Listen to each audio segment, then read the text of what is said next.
টাকা পয়সা অনেক আছে কিন্তু সংসারে কোনো শান্তি নেই, অথবা অল্প আয়ে সংসার চলতেই চাইছে না, এমন সমস্যায় ভুগছে অনেক পরিবার। আমরা অনেক সময় বাহ্যিক উপায় খুঁজি, কিন্তু আসল সমাধান রয়েছে সুন্নাহর মাঝে।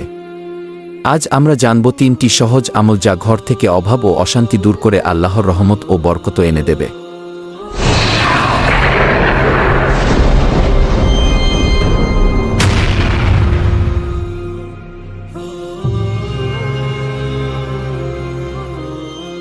প্রথম আমল হল ঘরে প্রবেশের সময় সালাম দেওয়া। রাসূলুল্লাহ সাল্লাল্লাহু আলাইহি ওয়াসাল্লাম বলেছেন, যখন তুমি তোমার ঘরে প্রবেশ করবে তখন সালাম দাও। এটি তোমার জন্য এবং তোমার পরিবারের জন্য বরকতের কারণ হবে। দ্বিতীয় আমল হল পরিবারের সবাই মিলে একসাথে খাবার খাওয়া। আলাদা আলাদা না খেয়ে সবাই একসাথে বসে খাবার খেলে আল্লাহ সেই খাবারে এবং রিজিকে বিশেষ বরকত দান করেন। তৃতীয় আমল হল পরিবার জুড়ে সবাই মিলে বেশি বেশি ইস্তিগফার করা। সূরা নূহে আল্লাহ স্পষ্ট বলেছেন, ইস্তিগফার করলে তিনি আকাশ থেকে বৃষ্টির মতো বরকত ও রিজিক বর্ষণ করবেন।